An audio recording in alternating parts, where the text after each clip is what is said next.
Hello and welcome back to this episode of the Law of Relevancy podcast. I'm your host, Cord Zoen. I'm the CEO of Bake More Pies, a full-service advertising and marketing agency located here in Tampa Bay. Today, we're joined by Ed Marinaro. Ed has had two very successful careers in football as well as acting. Ed, thank you for joining us. It's great to be here. I'm talking to you from beautiful Charleston, South Carolina. Oh my goodness. I grew up in Augusta, Georgia, not far from Charleston. I absolutely love that area. Oh man, we moved here 10 years ago, my wife and my son from Los Angeles, and we love it. We're newborn Southerners.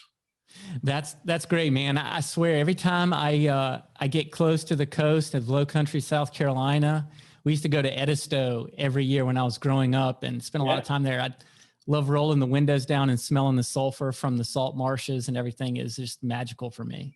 Yeah, it's a special place. You know, I always knew that I'd come back east at some point, and I wasn't going to go back up north where I grew up. I'm not a cold weather person, so this checks all the boxes here. I love to golf, I love to fish, and I love to eat, and has it all right here. That's great. So I moved to Tampa for those same exact reasons. I went to school in Atlanta, and I love scuba diving and fishing and everything. And I really found a home here in Tampa. So, you just mentioned a transition that you went through as far as moving out into to Charleston, which is, I would say, it's extremely different than Los Angeles, but you spent a lot of time there.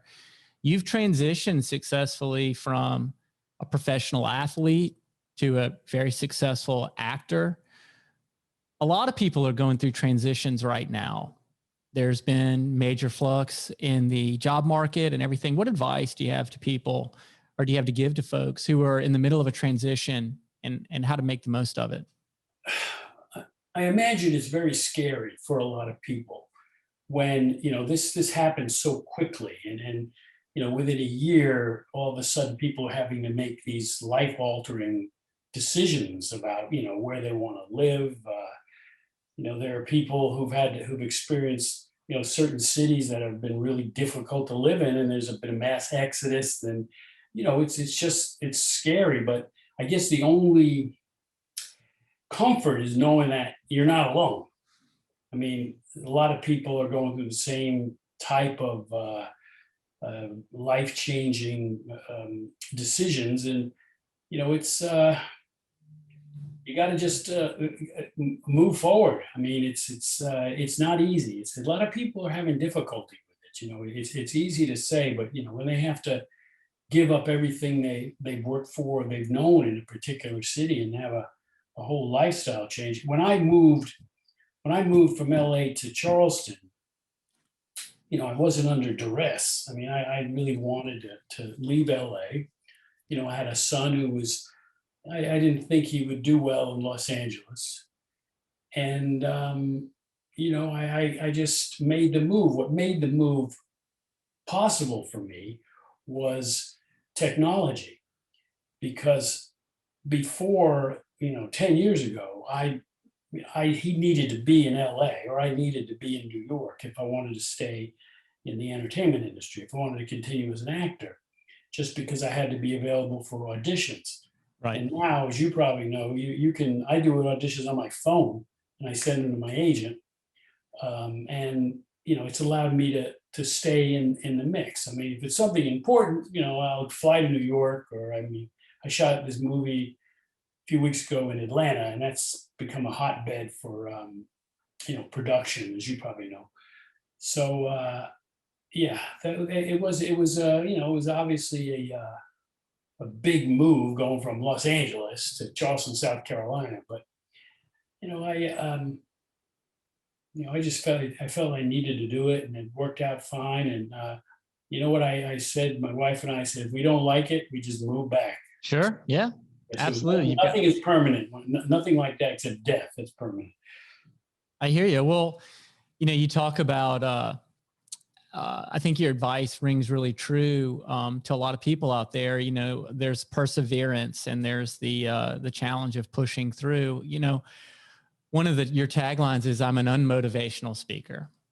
Right. And it kind of cuts the core of yourself as an individual. If you're relying on others to motivate you in order to get something done, there's probably not a great level of success that you're going to be able to push through and sustain something. So is that's been something that's always been a part of you, just your ability to keep charging forward? I mean, you're still doing movies, you're still doing TV shows, you're continuing on as a successful actor. Your roles have just changed over the years.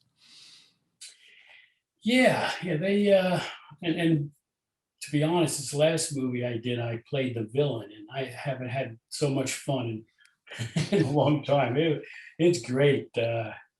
Probably ended my career as a handsome leading man, but it was a lot of fun. And I think it's, people say this all the time, but you just become a better actor the older you get. And when you get out of that whole leading man type of thing, it's liberating. When you're not worried about your makeup and your wardrobe, and you just want to have fun and act and go crazy. I mean, it was so much fun. I was chewing up the scenery in this movie. But you know, what I always tell my son, and he's tired of hearing it when it comes to people ask me about my career, and for whatever reason, and no one ever taught me this. I mean, for whatever reason, I always took one step at a time. I never really allowed myself to get ahead of myself, especially in my athletic career. Because I remember, going to, I was a really good high school athlete. Then I was recruited by, I probably had 35 scholarships to, Penn State, Duke, Wake Forest, coming out of New Jersey. And, I chose Cornell. But when I went to Cornell back in the early 70s, there was, no, it was 1968. You weren't allowed to play varsity as a freshman. So we had a freshman football team. Right. And when I got there, Cornell doesn't give athletic scholarships. They give scholarships based on your family's need. When I got there, there were 130 guys who were trying out for the freshman football team. 130. Now, I was led to believe I was one of the top recruits. There were 130. We didn't have enough uniforms. Right. We had to divide the team in half. Probably not enough lockers either. Oh no, we only half the team practice in the morning, the other half practice in the afternoon. We had double numbers and stuff. So anyway, I remember thinking, I want to make this team, the freshman team. Mm-hmm. Then I remember saying, I want to be a starter. I want to be first team.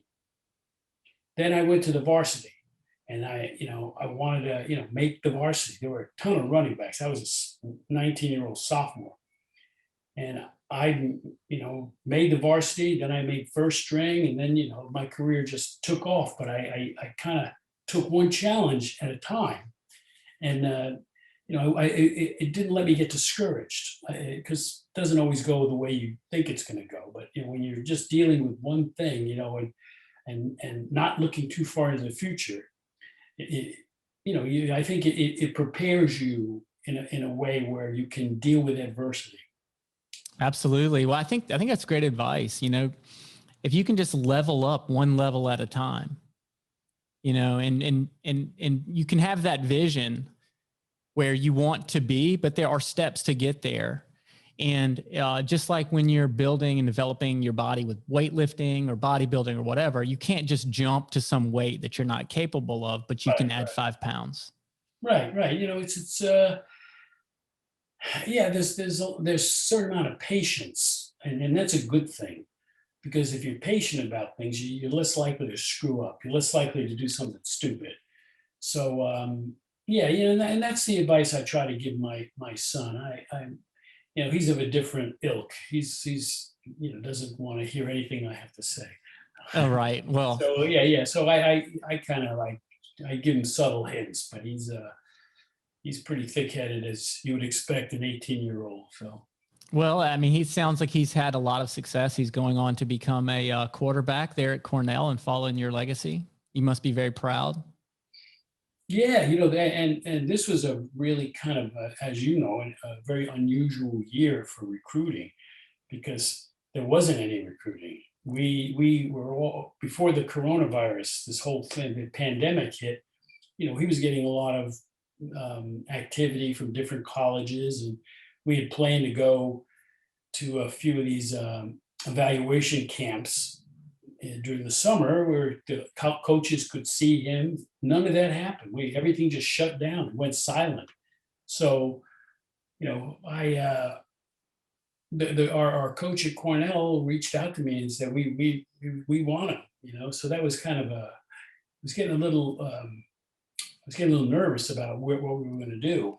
So it worked out well. I mean, he didn't get to enjoy the whole recruiting process where people are, you know, blowing smoke at you and telling you how good you are. Yeah, that's too bad. Those are Yeah, some fun that was parties. that was fun. Yeah, yeah. You go up and visit these colleges, and they put you with a kid who's already on the team, and they get you drunk and take you to parties, and it's Yeah. so anyway, he missed that, but all these kids missed that. I mean, he There'll was be plenty of that once he gets there.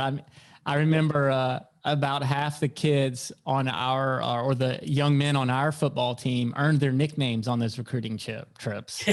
So I'm sorry he missed out on that, but I'm sure he'll get the one next year. Yeah, they're all experiencing the same thing, and they'll look back at this time and share the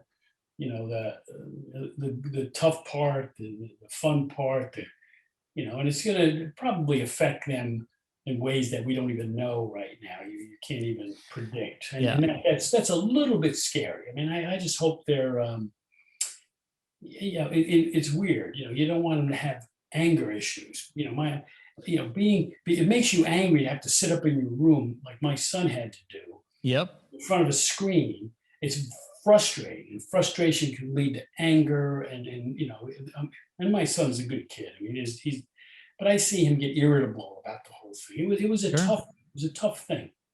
Yeah, my son's 14 years old, and he's doing that exact thing right now with virtual school. And I'm dead set on him getting back into school. He'll be a sophomore next year in high school, and I think those personal relationships are really really important, especially with their brains at the stage that they're at. Developing social skills and things like that. Well, Ed, I want to transition a little bit about things that you kind of go through. I want to, again, like this show is about things that are happening right now and about your take on how you approach a situation and things like that. So you're an actor. You've been a successful actor now for 40 years in the industry. How do you put yourself out there, or how do you become part of that short list of characters that the productions want to talk to when they're choosing who they're going to cast? Well, my career, obviously, there's been transitions in it. From when I started not knowing anything about acting, and getting to where I am now. Your approach changes probably with success. The more I get now. I don't have to necessarily audition for things. I get Sure. people offer me roles, which is nice. I still do audition for some of the good stuff. It's all good stuff, but the stuff that's these So high is it filtered by your agent? Like you don't even hear about it unless like your agent approves. Yeah, well, you kind of have to be realistic about where you stand in the pecking order in Hollywood, or when people are producing stuff. There's, I'll be right for a role, and my agent will submit me for the role to the production company, whoever's doing the movie, and they'll probably get 100 submissions for one role. So they'll go through these roles. They'll go, nah, nah, nah. Oh, yeah, he might be good. And that's when your agent calls and said you have an audition. And that's when you do the audition. They probably audition. If there's 100 guys, they'll probably audition 20. where you'll send in a tape. Then they'll look at the tapes, and then they will pick 5, and they'll give you a call back. And that's a good sign, because you know you're in the mix. But you got a 20% chance of getting a role, really, because there's other guys, who are doing the same thing. Right. So I think the biggest challenge is letting it go. When you do it, you let it go. You do the best you can. You can always do something as an actor. You do the audition, you do the best you can. You could always do it different. That doesn't necessarily mean it's better. And then you got to let it go. And You're then right. hope you get surprised. It's not easy to do when it's something that could be a career changing role. Like I've read for, gosh, back in the day, they brought me in to meet I met with um, Steven Spielberg and George Lucas for Yeah, I could see Indiana you as Jones. like a Han Solo. Indiana Jones. Oh yeah, you could Yeah, absolutely do that role. well, no, they brought me in. They put me on tape. They had me wear the Indiana Jones hat and everything. And and obviously nobody knew at the time it was going to be the big, hit. But there's Steven Spielberg and George Lucas, and I'm sitting across from them. Every actor, I think, not every actor, but I'm sure many actors have roles that they were up for, and they would have been career changing roles. So Yeah, I've had, that's the but joke during the Academy Awards, like around the room, like watching somebody accept the award for the part that they tried out for. I bet that's always pretty tough. But I think you said something that to me is really significant, and it's about do your best and then let it go, right? Because you can't let it weigh you down as you move on and try the next. well, you gotta. It's sort of, maybe, I don't know if it's true in other walks of life. I mean, what being an actor is very, very unique way to live. I mean, I've made a lot of money as an actor, and I've probably been unemployed more than I've been employed. I've been out of work. I mean, I'm lucky I did series, and then I do a series for 2 or 3 years, or Hill Street Blues I did for 7 years, uh, and then you don't work for 2 or 3 years, and you think you're never going to work again. Not that you don't try to work, but it's just this you know dynamic in the industry that some people want to, you become too identifiable in a certain role you just finished, and unless you're like a big star, you got to wait Sure. wait a little while for the last thing to cool down a little bit. Well, I think there's some parallels in what people are dealing with today when they're doing a job search. Like, for example, we just hired for a position, and it was an entry level, kind of mid level position, and we got over 100 applicants. Just almost the same math that you're talking about with the in the acting world. Mhm. Um, and then we whittled it down. We looked through the resumes. We whittled it down to 5, and at the end of the day, it came down to 2, and we did a couple more interviews and brought a couple people in, and we made the decision to go with one over the other. And I think a lot of people are dealing with that right now, because there's this anonymity to some of the databases for, job searches and things like that. And I think what you have to do is look for ways to like set yourself apart. Or is there anything that you do to set yourself apart? You always come across a very authentic character, an authentic person in all the video I've ever seen of you. um it's acting. Okay, so you want to go in there almost in character. Okay, and your tendency might be to be, hey, how you doing? But if the character calls for somebody to be, you want to go in there and kind of command the room within the character. So I mean, I think people respond to that when they see, wow, he's perfect. Did you see the way, so you don't try to show them what a nice guy you are. You want to show them that you are good for that role. So that's the kind of preparation, that I do. I try to say as little as possible. I try not to interact. You're very nervous and insecure when you go in there.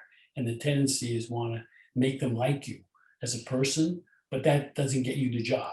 That's So, good advice. I go in there and I try to, be as, you know, yeah, good. Yeah. Okay. Let's do this. And then when I'm done, I was that it? Great meeting you guys. Boom. I leave. That's great. No, that's really good advice too. I think understanding who they're looking for, and even in our role here in an agency, if someone's looking for someone, an agency that's very creative, be very creative in the whole entire presentation and in your interactions with them. Don't just wait to turn it on when it's time to give the presentation. Yeah. And Right. you also don't want to oversell yourself because it doesn't come off as real. Humility is a wonderful trait to have. And again, you're in a situation where it's not easy to do that because you want the job. If you really want the job, it's funny. The jobs that I really could care less about, I get. The ones I really want, I mean, I never get. So it's kind of, so I try to act like I don't want the job. When I go just in my own mental preparation, I go, screw it, just go and do it. Go in there and have fun. Don't, that's what I keep telling myself. Again, you got to have, when you go in these auditions, you just can't be afraid to just do it. Don't worry what they think. If they don't like it, they'll ask you to do it again a different way. But when I go in there, I try to make it my own. I try not to, I try to, know the lines as best I can. But if they think that I'm going to memorize these lines, in 2 or 3 days, and I'm going to be perfect when I go in there, I'm not. So I go in there and I don't worry about the words. I just worry about the attitude and what they want, what the scene is all about. And I'll throw in stuff, I'll change stuff and everything. And unless they tell me, could you do me a favor? Could you just do it like it's written on the page? I do what I want. And they go, hey, and they know I can do it. If I get it, it's just getting the role, and you have to not be afraid to, take some risks and take some chances when you're auditioning, because that's what they respond to. If you're too safe, it comes off that way. It doesn't. You lose that kind of energy when you're trying to be perfect. But when you just let it go, I mean, that's what people respond to. No, that's wonderful advice. I certainly appreciate your knowledge and wisdom and experience when it comes to that, because I can almost even see your game face coming on as you're talking about it. It seems like you light up a little bit when you're almost getting in that character. Well, I'm kind of reinforcing my mindset when I have another audition, because you got to keep reminding yourself that that's what you got to do. You got to, seriously, my wife tells me that when I do these auditions on my phone, I set my phone up on a little box, and she's over the other side and she's reading the other line, and I'm doing my thing, and she goes, come on, have some fun. Have some fun with this, and having fun, you could be the baddest guy in the world, but you got to have fun with it, Yeah. And that's what makes it pop. There's no right way or no wrong way. So you just got to be willing to take some chances, because that's what people respond to. When you take a chance, they respond. They go, "Whoa!" It's one moment. It's one moment when you do something. They go, "Ooh." Yeah, that was good. Yeah, absolutely. I mean, and I just, as a consumer of media and loving movies and TV shows, those are the moments when I, remember the most, when you can tell that person, the actor, is completely in the moment and they are that character and they're living it, and it just comes across as authentic as possible. Well, Ed, so one of the things that I've noticed about Charleston lately and Savannah and that part of the country is it's featured a lot on Food Network shows. I know the cuisine, the seafood, everything. You mentioned you like fishing. I absolutely I love watching those episodes because they remind me of growing up in that part of the world. What else have you been up to these days. Is there anything that you do? You get out and mix it up in Charleston? Well, obviously the last year has been very different. Um, I majored in hotel and restaurant management in college at Cornell. That was my major.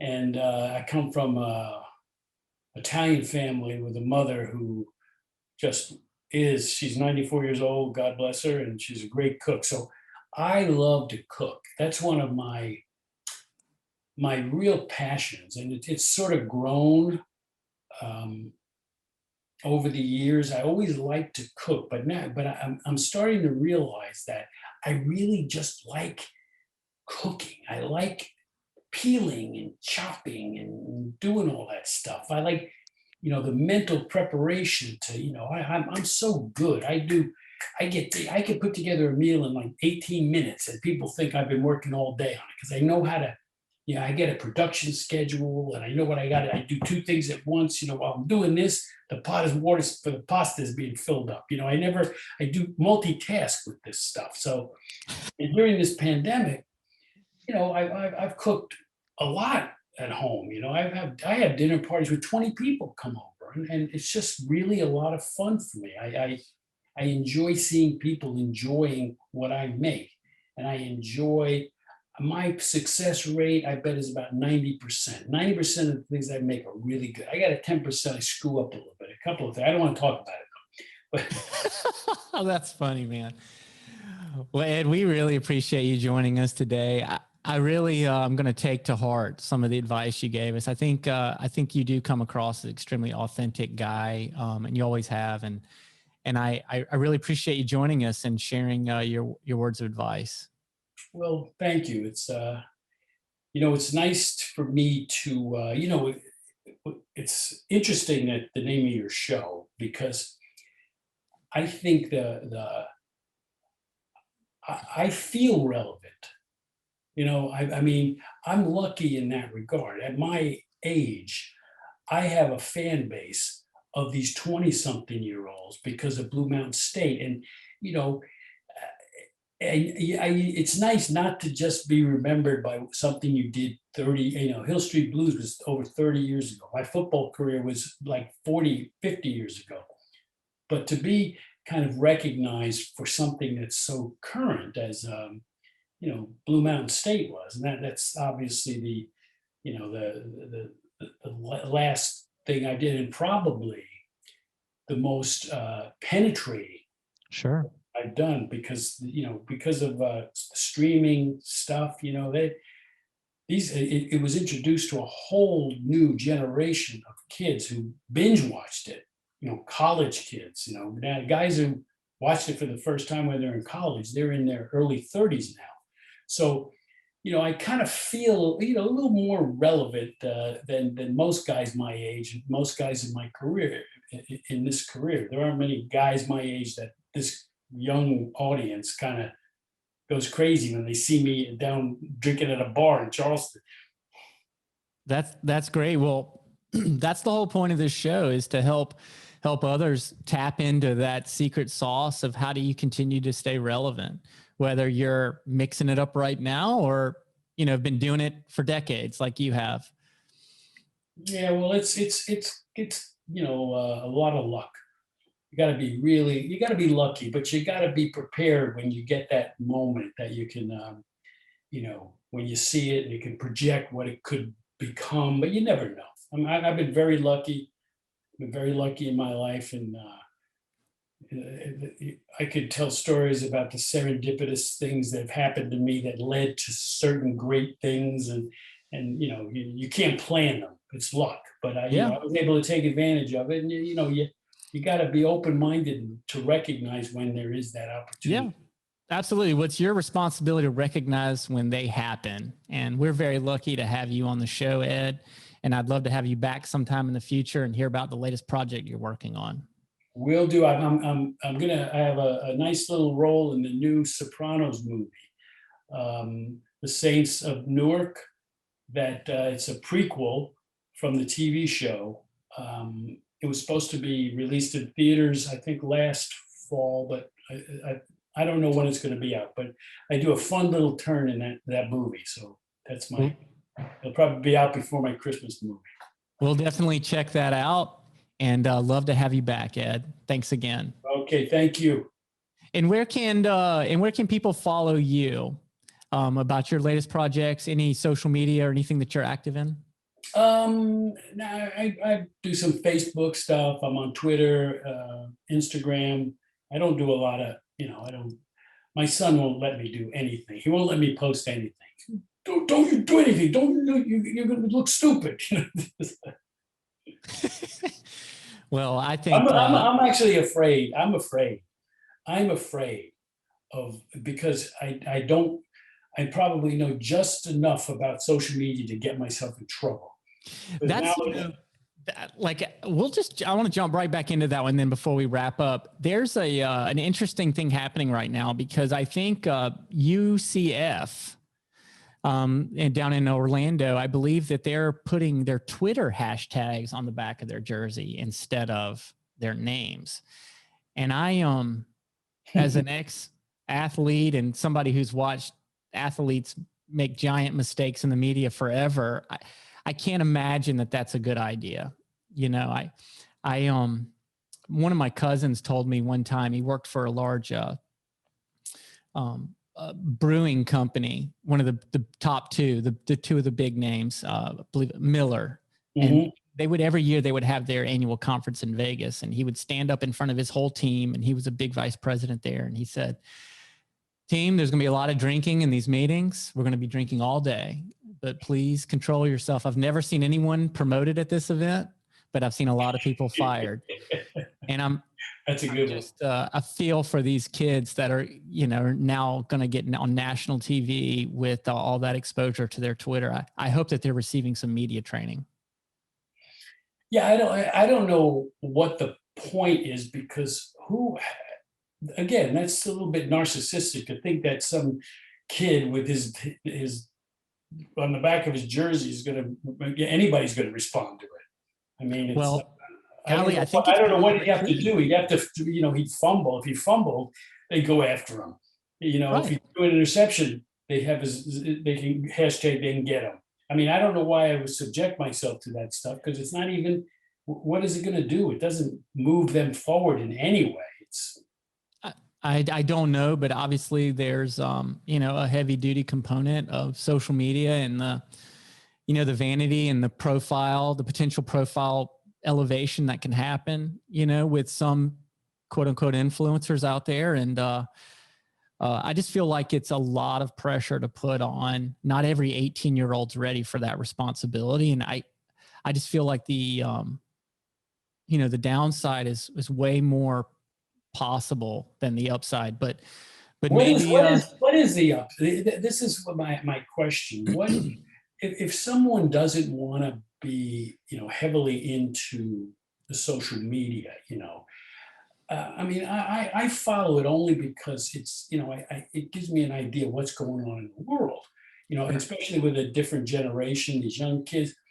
And I mean, what is the purpose of it? What do they think? How do they think it's going to make? They all want to be influencers, right? I think that's their goal. They want to somehow resonate with all of a sudden, boom, they take off. It's like, but it's an easy thing to do.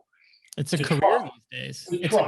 You can make a lot of money being an influencer. Absolutely, but remember something: influencer, you could be a good influencer or a bad influence, and then there's a lot of it can backfire on you to do that. But it's a cheap way to, I would hate to think that I mean, I'd like to it'd be great to make millions and millions of dollars, but you're selling your soul a little bit to the devil when you get into this stuff, because you have to maintain you're hoping to get, if you get 2 million followers, that's really not a lot of people in the big picture, but it's enough to make you, money.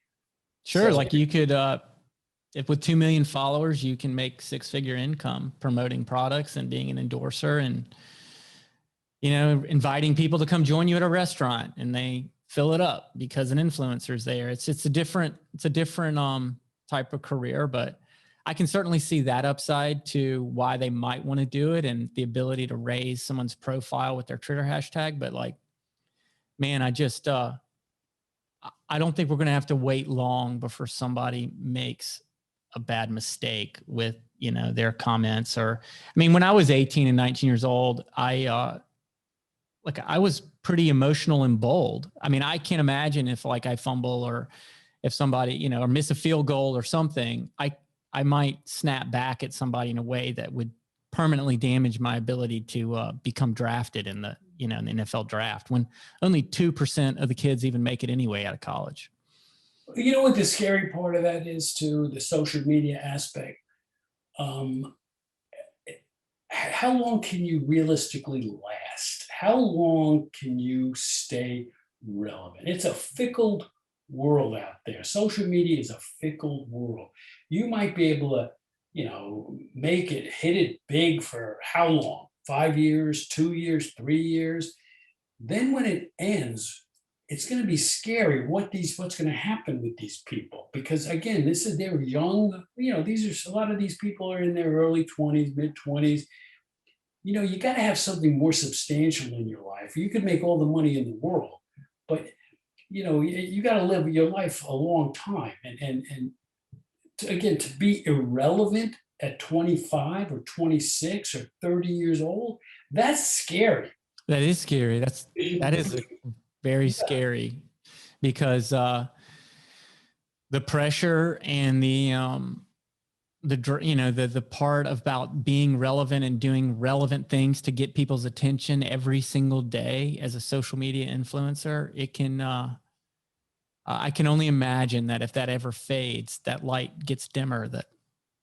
Then you become sort of desperate, and you're trying to get relevant again. And when you're trying that hard, bad things can happen. So it's kind of scary. I think that, I hate to say this, but you're going to see a lot of people doing a lot of self-harm when as their lives go on, because it's the thought of a 30-year-old becoming irrelevant is really scary. You just put yourself in the brain of some 30-year-old who was everybody was paying attention to them, and now they're irrelevant.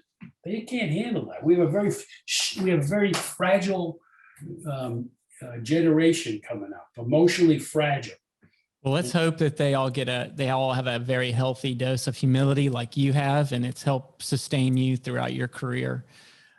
Ed, I really appreciate you joining us once again, and thank you for your words of advice and your opinion. I think your perspective is a very valuable one, and maybe one of these days we can go fishing if you ever come down here to Tampa, or I'm up there visiting family. Sounds good.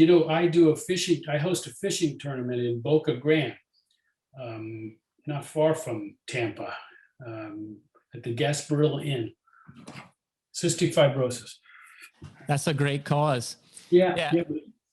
And I'm very familiar with that inn and those tournaments that go on down there near Inglewood and everything. Yeah. It's great. So beautiful part of the world. All right, Ed. Well, we'll hope to catch up with you again soon. Thank you again for joining us on the Law of Relevancy podcast. Thank you. Don't forget to like and follow, and to share our episode with others if you feel like they would be more informed by watching it. Bye-bye, everybody. See you next time.